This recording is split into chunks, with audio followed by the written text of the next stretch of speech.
What's going to be on our quiz Friday? 10.3.4. On the top.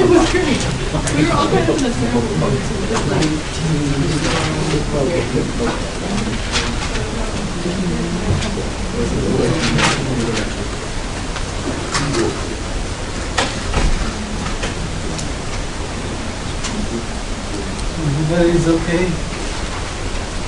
Big class, huh? Everybody showed up today. Everyone's been going like all the classes. So what I wanted to do today is section 11.1. We talked about it a little bit last time, but I'm going to start from the beginning. First of all, your homework from this section is 5, 9, 13, 15, 19, 23 to 51 odd, 73 and 75. This problem in parentheses, these are limit problems, and these are, you have to, in many of them you have to apply the L'Hopital's rule, and all the tricks that you have learned before for limits, the same tricks apply. Okay? But this would be limits of sequences instead of limits of functions defined on intervals. Okay. So first of all,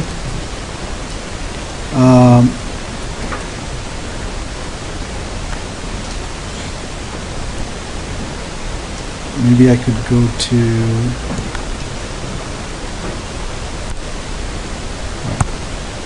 So remember what is a sequence, right? A sequence is any function where the domain is the set of all positive integers. Okay. So for example, if I define a of n equals to 2n for n larger than or equal to 1, then this is a sequence. So a of 1 would be 2, a of 2 would be 4, a of 3 is a 6, and so on. If I take the function b of n to be n divided by n plus 1, where n is larger or equal to 1, then b of 1 is half, b of 2 is 2/3, b of 3 is 3/4, and so on. Now, usually we use letters F, G, H to denote a function, but when we talk about a sequence, it's more traditional to use lowercase a, b, c. Usually we use x as the input variable, but when you speak about sequences, the more traditional choice is n. Okay? N or m or k. Those are the usual choices. So again, sequence is a function. The domain is the set of positive integers. Notice that I have the function 2n, right? If I write f of x is equal to 2x, right? If I write f of x is equal to 2x, then what's the difference? So if I write the function, let's say f of x is 2x, what's the difference between the function f and the function a of n? What's the difference?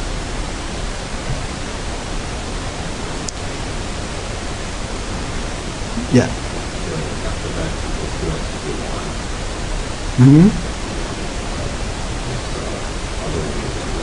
Dots, yeah. Another big difference here is that the domains are different, right? The domain of f of x is the interval of all real numbers. So the domain of f is an interval on the real number line, where the domain of a is just the positive integers. Okay. Everybody is clear? All right. So let me go back to slideshow again. If a of n is n squared, where n is larger or equal to 1, then a of 1 is 1, a of 2 is 2 squared, which is 4, a of 3 is 3 squared, which is 9, and so on. If I take b of n to be ln of n larger or equal to 1 again, then b of 1 would be ln of 1, which is 0, b of 2 would be ln of 2, b of 3 would be ln of 3, and so on. Everybody understands the definition of a sequence. Okay. So let's look at this example here. Here I have the function a of n to be n minus 2 to the half. Notice that this function a is not defined when n is 1, because when n is 1, you obtain negative 1 to the half, which is not a real number. So, but if you look at the formula for a of n is defined for any n larger or equal to 2. So any integer, for any positive integer larger or equal to 2, a of n is defined, right? Now, let's look at what are the first few values. What are the first few values of a of n? Well, what's the first value? The first value is when I plug in n equals to 2. When I plug in n equals to 2, I get 0. When I plug in n equals to 3, I get 1. You guys can do it in your head. When I plug in n equals to 4, I get root of 2. When I plug in n equals to 5, I get root of 3, and so on, right? Everybody's okay? So these are the first few terms of this function a of n. Now, when I defined the sequence, I said the domain is all positive positive integers. But in this case, the domain is what? In this case, the domain is all positive integers larger or equal to 2. 1 is not included. Should I call this still a sequence? The answer is yes. I should still call it a sequence. In fact, it doesn't matter where you start your sequence. As long as the domain is in one-to-one correspondence with the sequence of positive integers, that's a sequence. Now, it doesn't matter. So, whatever a of n is, I can always make the sequence start at 1, for example. So let's say, note that a of n, the sequence a of n starts at 2, right? The domain starts at 2. And I want to start at 1, right? So I want to go back 1 unit and start at 1, right? The question is, can I do that? Can I change the formula so that I have the same sequence of numbers, but I start at 1? So whenever you have, so in this case, what I'm going to do is replace n in the formula of a of n, replace n by n plus 1. Okay, if I do that, what do I get? If I replace n by n plus 1 in the formula of a of n, I get n minus 1 to the half, which I'm calling that b of n. I'm calling that b of n. Now notice that what are the first few terms of b of n? The terms of b of n are exactly the same as the terms of a of n. However, b of n starts at 1 now, right? B of n starts at 1, n equals to 1, but a of n starts at n equals to 2. Okay? My point is, if I have a sequence that starts at 2, but I want to start at 1, I can always replace n by n plus 1 and change the formula, and I can start at 1. Now, what if I want to start at, let's say, 0? What should I do? You replace n by n plus 2. What if you want to start at 4 instead of 2? If you go forward, you subtract.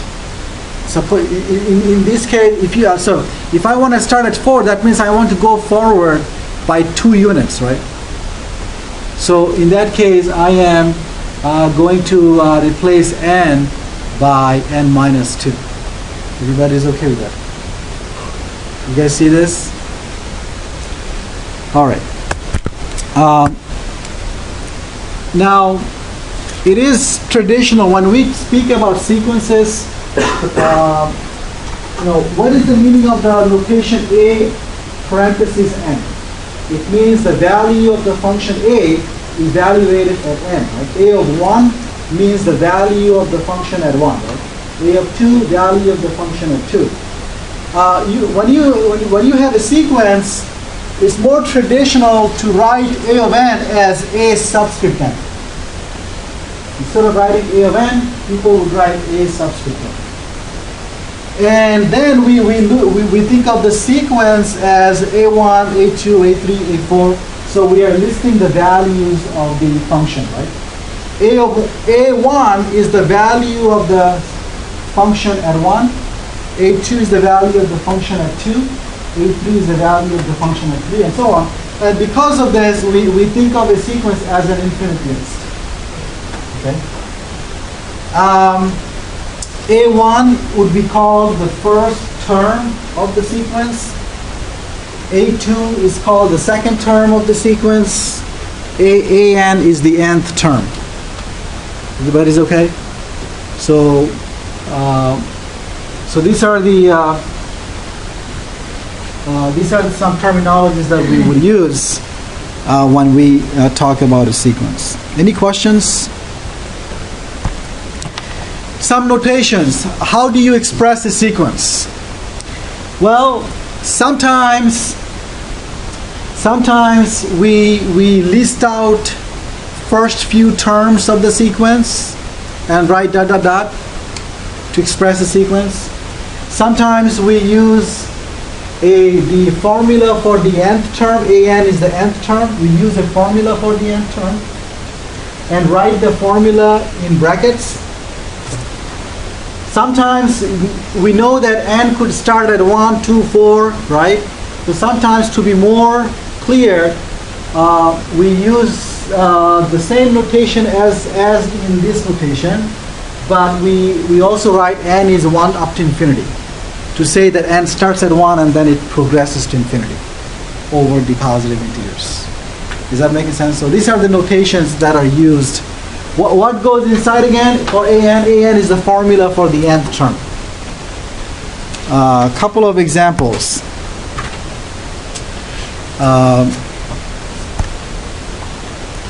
In the first example, I'm using 3 different ways of expressing a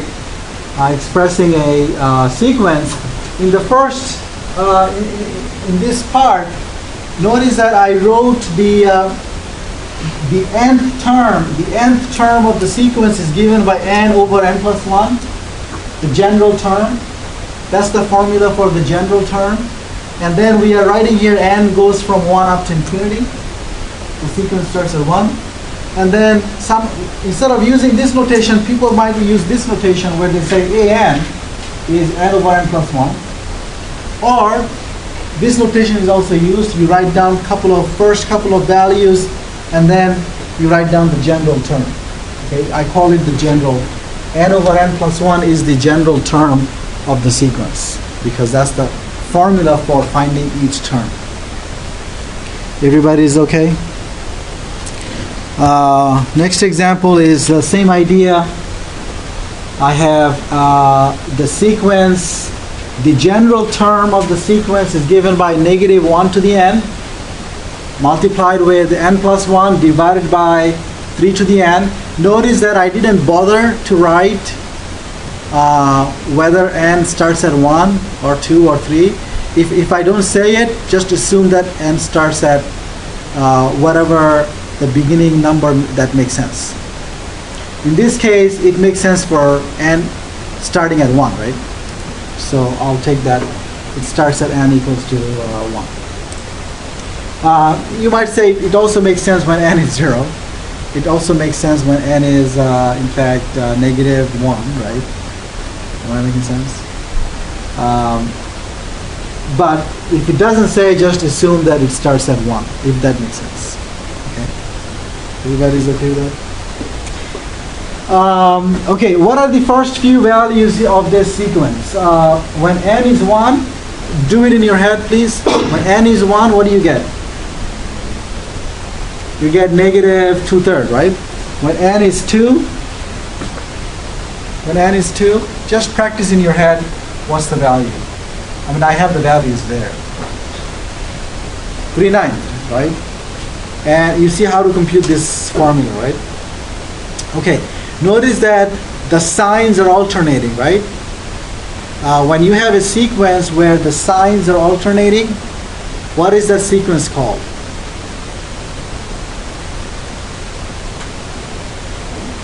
Is that? No. Alternating sequence, right? Alternating sequence. Here's another sequence. In this case, I have the sequence root of n minus 3.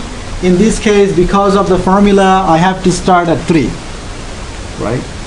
And the first few values are given here, and then the general term of the sequence is root of n minus 3. Everybody's okay? Now, if I ask you what is the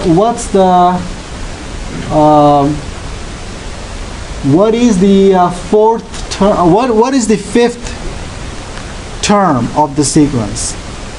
What would you say? Fifth term? 2. But some of you would probably try to say, well, I should plug in 5 here, right? But if you plug in 5 here, you actually get root 2, right? The thing is, if you start at 1, then if you just plug in 5, then it will be the fifth term. But because you're starting at 3, when you plug in 5, you're actually getting the third term, right? You see that? Does that make sense? If you start the sequence at 1, then if you plug in 5 in the general formula, you get the fifth term. However, because you're starting at 3, now if you plug in 5 in the general formula, you don't get the fifth term. You get the third term. Right? Is that clear to you? All right. But that issue would not make anything tricky. Okay, that issue really doesn't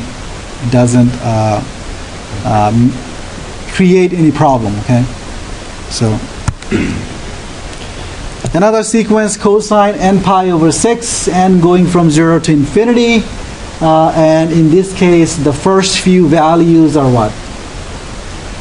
When n is 0, you get 1. N is 1, you get cosine 30, which is root 3 over 2. When n is 2, you get cosine 60, which is half, and so on. So basically you're looking at what? Multiples of pi over 6, right? Looking at the values of cosine at multiples of pi over 6. Any questions on these examples? By the way, I sent you all the slides before I came to the class. Okay, now let's look at the sequence n divided by n plus 1. So an here, the sequence an here is n divided by n plus 1. Now, an, this is a sequence, so it's a function. If it is a function, it has a graph, right? There are two ways of graphically representing a sequence. One is you pick a real number line, and on the real number line you plot each term. So in this case, what is a1? A1 is half, so that's what I plotted here, right? A2 would be 2/3, so that's what I plotted here. So you plot the terms on the real number line. That's one graphical way of presenting a sequence. Okay? Everybody's clear? Now, what is more traditional? What is more traditional graph of a function?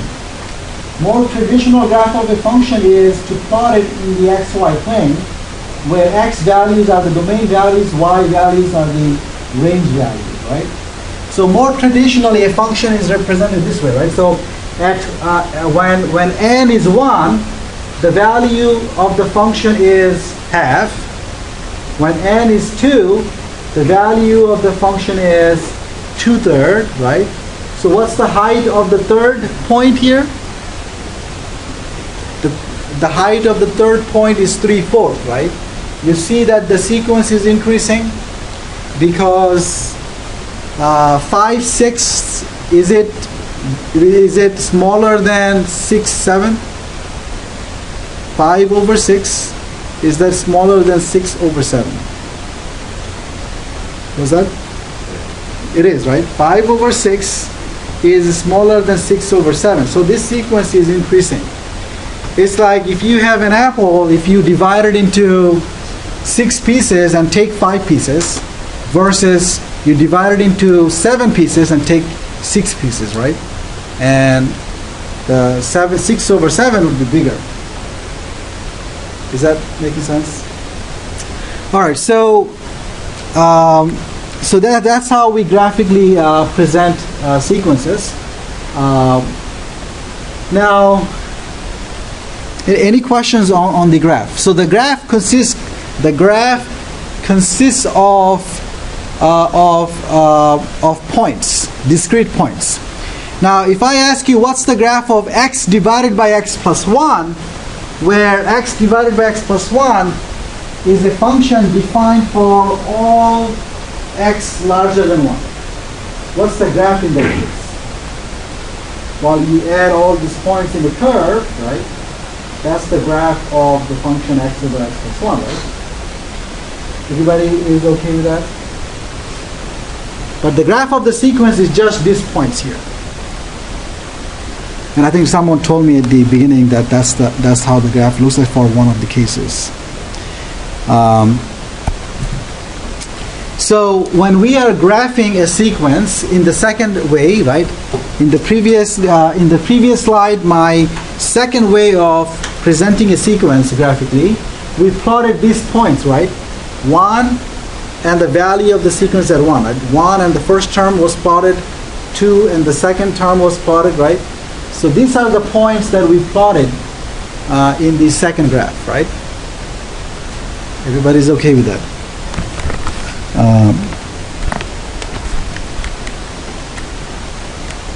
So in the second graph, we plotted, for example, 1, A1, 2, A2, 3, A3, and so on. So A1, A2, A3, A4, those are the heights of the points, right? Now, from my graph, was it clear? Let me go back to that again. From these two graphs, would you doubt that the terms of the sequence are always smaller than 1?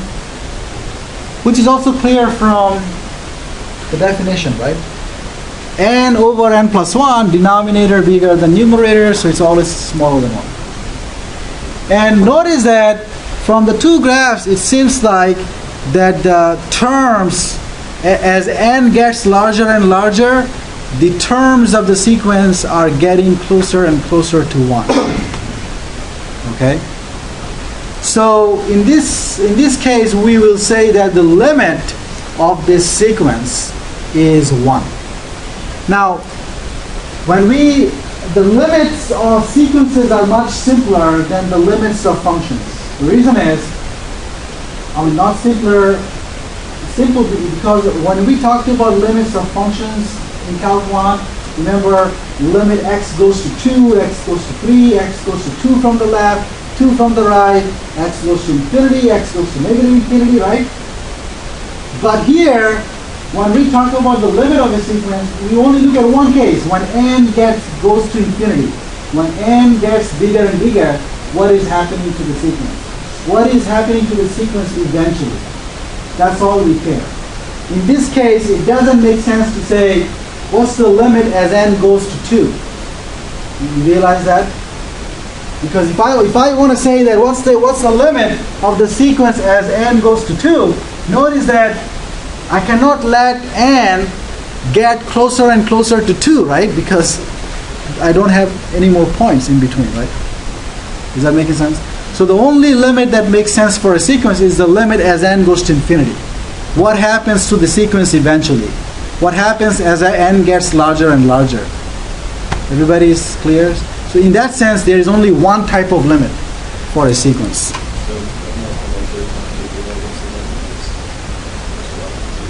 There wouldn't be any. They are not trying to trick you. Yeah, there wouldn't be any.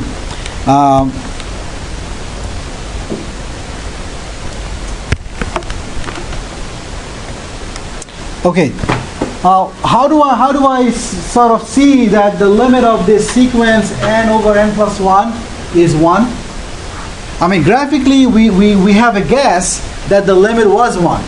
But how do I know exactly that the limit of n over n plus 1 is exactly 1?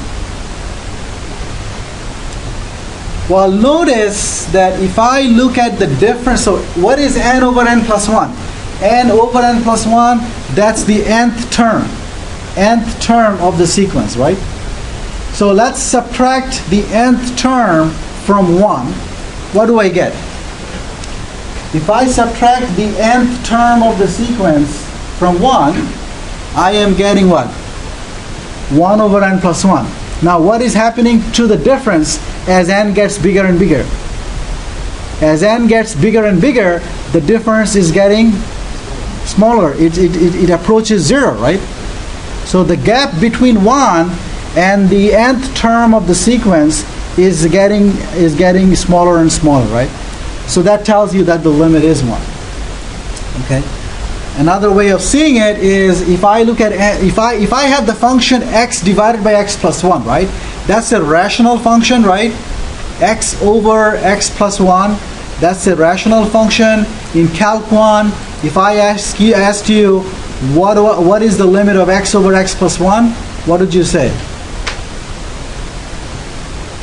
The limit as x goes to infinity over all real numbers, right? X goes to infinity over the real numbers. Then what is the limit of x over x plus 1? How did you guys do it? Well, how about applying L'Hopital's rule, right? If you apply L'Hopital's rule, do you get 1? The limit of x over x plus 1 as x goes to infinity? I can apply L'Hopital because infinity over infinity, right? Everybody is clear on that. So the limit of x over x plus 1 is 1. Wouldn't that imply that the limit of n over n plus 1 would also be 1? Because what's the difference between x over x plus 1 and n over n plus 1?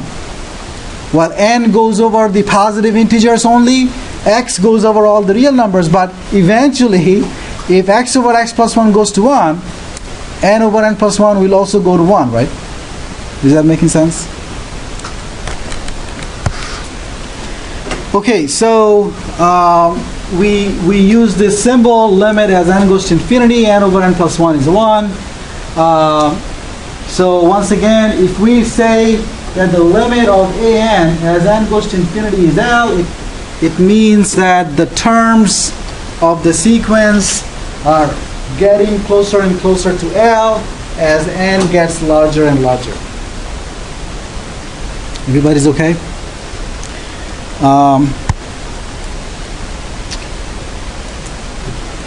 Sometimes instead of writing the symbol, the limit of an as n goes to infinity is equal to L, sometimes instead of that I might say an arrow L as n arrow infinity.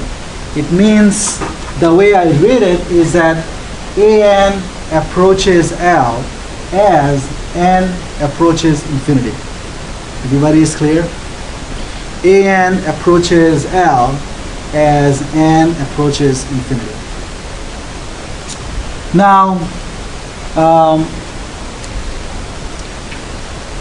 when the limit of a sequence exists as a number, when the limit of a sequence exists, we call that sequence a convergent sequence. Convergent sequence means the limit of the sequence exists. Okay? Divergent sequence means the limit doesn't exist.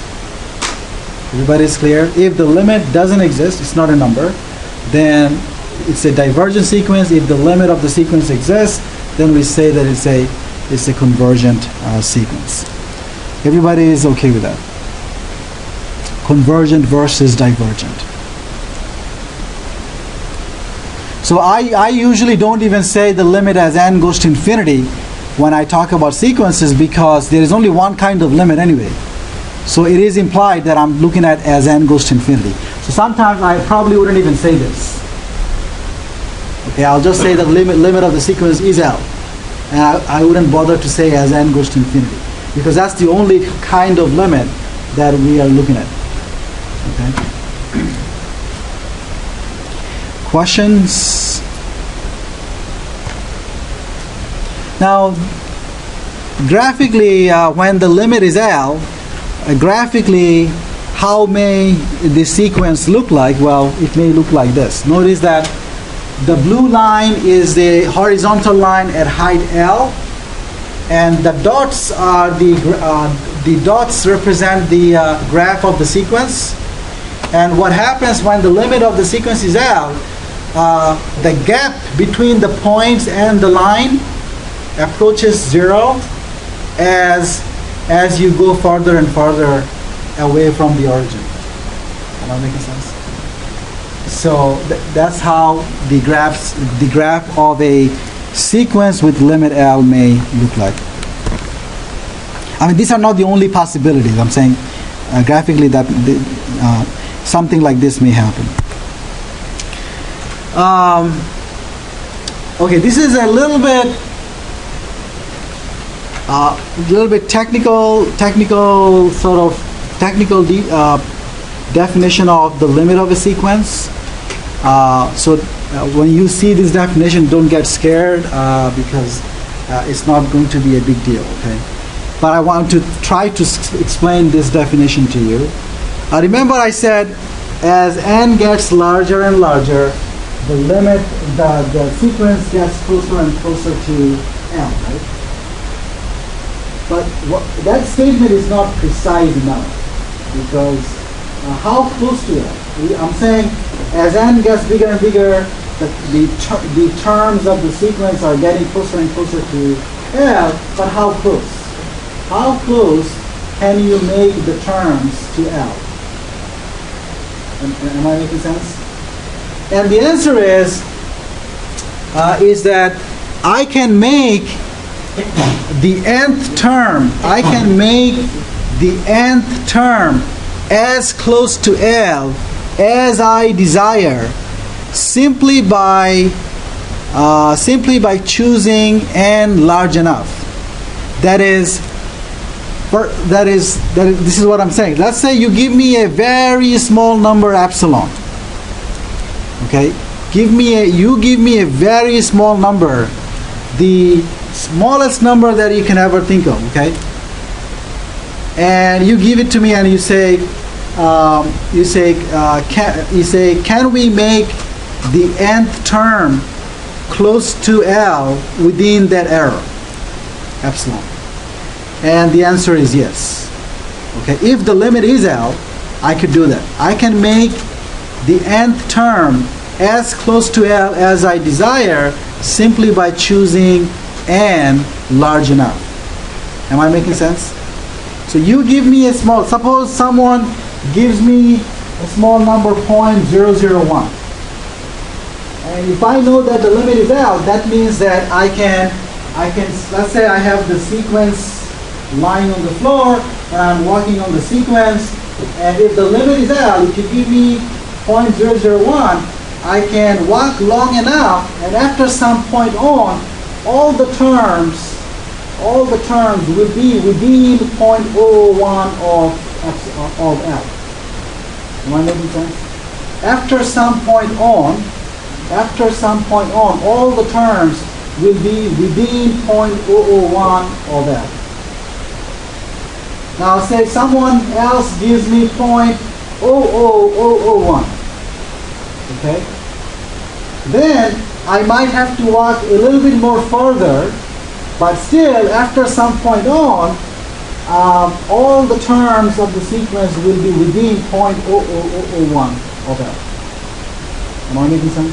So I can make the terms as close to L as I desire simply by choosing n large enough. So eventually the terms will be within a small number of L. Okay? So that's what this definition is saying. You can read it and see if you understand that. Okay. So again, the technical definition says you give me any epsilon, and I can find a large n. You give me any epsilon you want, I can find a large enough n so that all the terms after the nth term will be within epsilon of L. So this is what all the sequence, all the terms after the capital nth term will be epsilon of L. Or will be within epsilon of L. Again, one more time, okay? You give me an epsilon, I can find a large capital N such that for any term after the capital nth term will be within epsilon of L.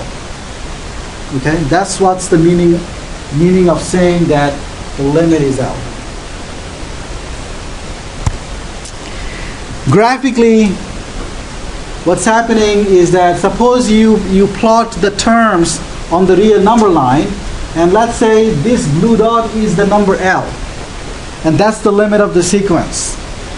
So what we are saying is that if you give me a very small number epsilon, okay, then I can choose a large value of capital N such that all the terms of the sequence after the capital nth term will be within epsilon of L.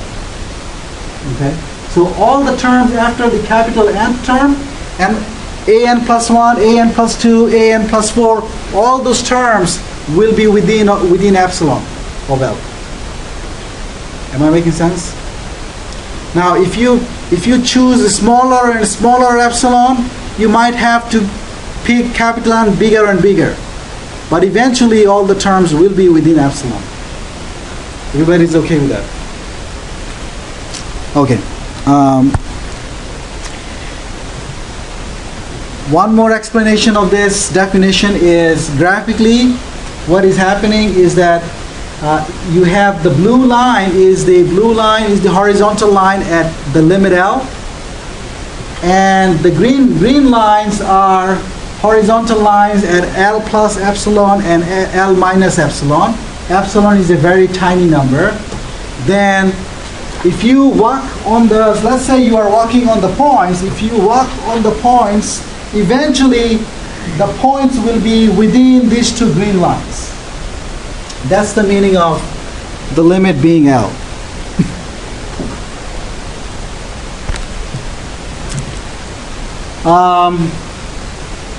Now, here's the nice fact that will help us compute limits.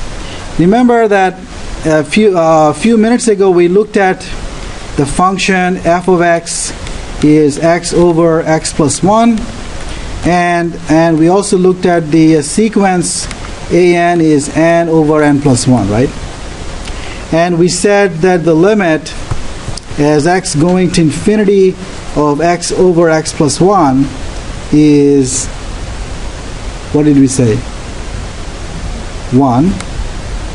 And the limit as n goes to infinity of n over n plus 1 is 1. Right? What's the difference between the two limits? In the first limit, it's just that the x is going to infinity, but it goes over all the real numbers, right? In the second case, n goes to infinity, but n goes over only the positive integers, right? Am I making sense? That's the only difference, but they have the same limits. So, in fact, anytime you define a function this way, so anytime you have a function f of x, where f of x is defined for all real numbers x larger than or equal to 1, and x is any real number here. So f of x is defined for all real numbers larger than or equal to 1, right? But corresponding to the function f of x, what's the graph of f of x? It's a curve, right? But so I can define a sequence out of this function by saying the nth term of the sequence is f of n, right? So now n is just a positive integer. Okay? So I can define a sequence as an is f of n, right? Anytime I do that, I define a sequence out of a function defined on the interval from 1 through infinity, then the limit of an is the same as the limit of f of x. Is everybody okay? Notice that I didn't say going to infinity or not, but that's implied, because the limit of the sequence, whenever we talk about the limit of the sequence, we are talking about the limit as n goes to infinity. So in both limits, here x goes to infinity, here n goes to infinity. Okay, the limit of an is the same as the limit of f of x as x goes to infinity if the nth term of the sequence is the same as f of n. Is everyone doing okay with that? So graphically, the graph of f of x is a curve, and then on that curve, if you look at the points corresponding to 1, 2, 3, 4, and so on, those points will be the graph of the sequence, right? Is everyone seeing what I'm saying? So let's say that I have 1 right here, and then I have the graph of the function f of x, and then that's the graph of the function f of x. Then what's the graph of the sequence an? Well, it'll be just bunch of points like this, right, on the curve. So the points will be the graph of the sequence an, right? Is that making sense? All right.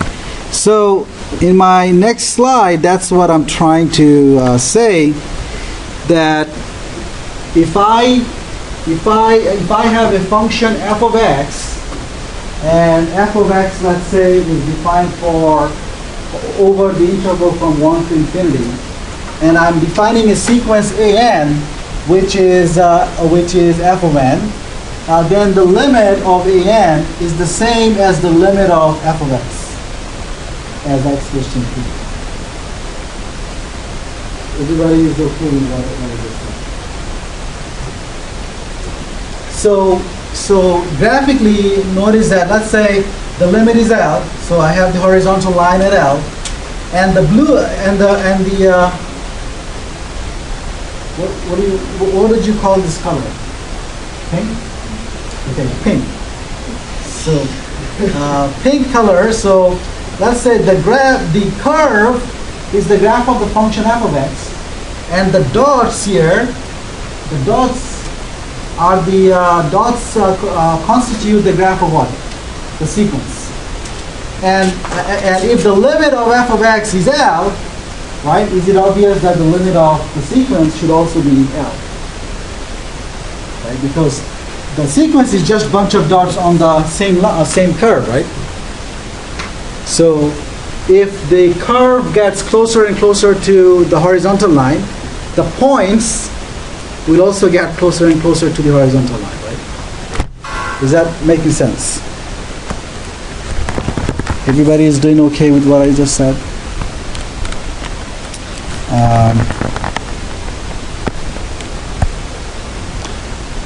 Okay. This would be my last slide. Remember the function x. So here, let's say r is a fixed number. So r could be 2. R is a positive fixed number. R could be half. R could be 3/2. It is just any positive constant. And then what's the limit as x goes to infinity of 1 over x to the r? It's got to be 0, right? Because the denominator is getting, what's the limit of the denominator? If I look at 1 over x to the r, what's the limit of the denominator? Infinity, right?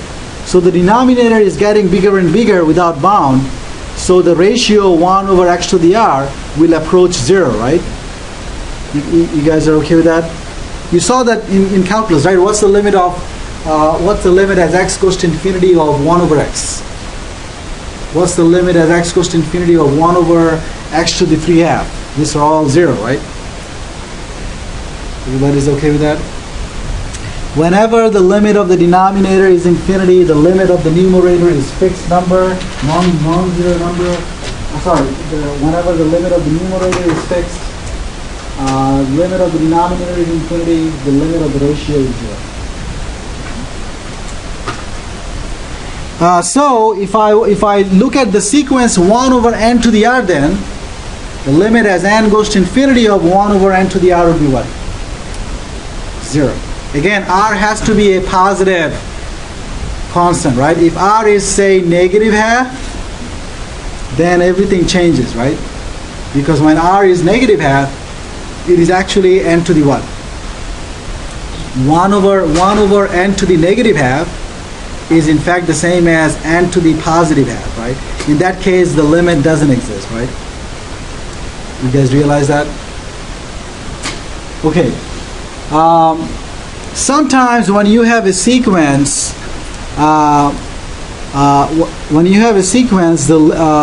as n gets larger and larger, the values of the sequence gets bigger and bigger. Okay. In that case, we say that the limit is infinity. So as n gets bigger and bigger, the terms of the sequence are also getting bigger and bigger. The nth term is getting bigger and bigger as n gets bigger and bigger. In that case, the limit is set to be infinity. Is that making sense? So when I say the limit of a sequence is infinity, it means that eventually, so you give me a large number, right? You give me a very large number that you can think of. Then I can walk on the sequence long enough that after some point on, all the terms will be bigger than the number you gave me. Okay? So no matter how big of a number you give me, I can always walk far enough so that after some point on, all the terms are bigger than that number.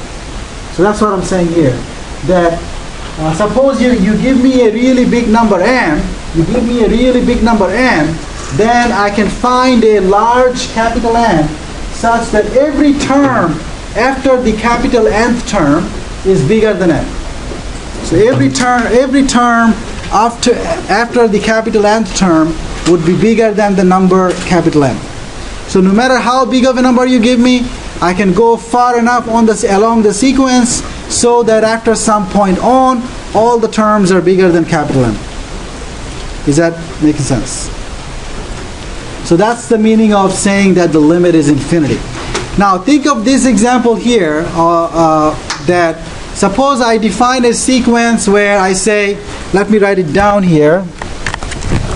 Suppose that I define a sequence in this way, that an is always 1 if n is even, and an is n if n is odd. What's the limit of this sequence? What is the limit of this sequence? Would you say it's infinity, or would you say it's not infinity? The limit for sure is not a number, right? Because as n goes over the odd integers, right, it gets bigger and bigger, right? So the limit doesn't exist. But is it infinity? Why not? Because infinitely many times it has the value 1. So you give me a big number m, no matter how far I walk, right? There is always a number which is smaller than what you gave me, right? Am I making sense? What I said, the limit is infinity if I walk far enough, all the terms are bigger than the number you gave me, right? That's when the limit is infinity. So you're right. In this case, the limit is not even infinity. Okay? And can you understand what would be the definition if I say the limit is negative infinity? The limit is negative infinity. It just means that it's big and negative, right? Okay, we'll see that next time. So, Friday, the quiz is just... Quiz is 10.3 and 10.4. Yes. I will talk to you about that tomorrow. I can, if you have lecture coming up with you, you can check that out. Great. Yes. Give me 1 sec. Do you have a pen with you? Yes. I'll grab it real quick. Is there any time that I can come and get like some help? I'm having like some problems with Yes. 3 and 4. What are you doing at 4? I have basketball, but like, do you have any time in like the morning tomorrow or after class tomorrow? Tomorrow I have time at 10:20 till 12. Okay. And I also will be here right after our class ends. Okay. So, can I come like 10:20 to like 11-ish, and then if Yeah. I need more help, I'll stop by again after class? Yeah. Okay. Yeah, go ahead. Oh, did you have a question? I had a couple, and I can just follow you back. Oh, okay. He just needs a signature so I can get rid of him quickly. Okay, so here's I have to write Calc2 here. Yeah. I don't want to break your... It's a pretty crappy pencil. Okay, so here's Calc2.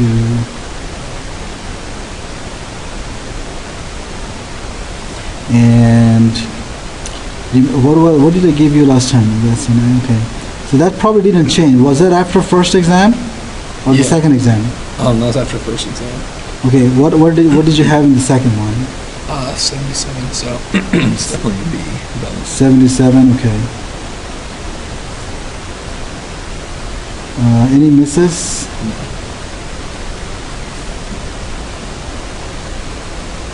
This is for what? Football or? Yeah. Awesome. Thank you.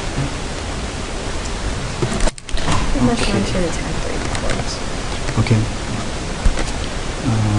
Let me just close this off here. Oh, you know what? I think I have a meeting at 3. Okay. Can you come back at 4 by any chance? Or this bad time? Okay.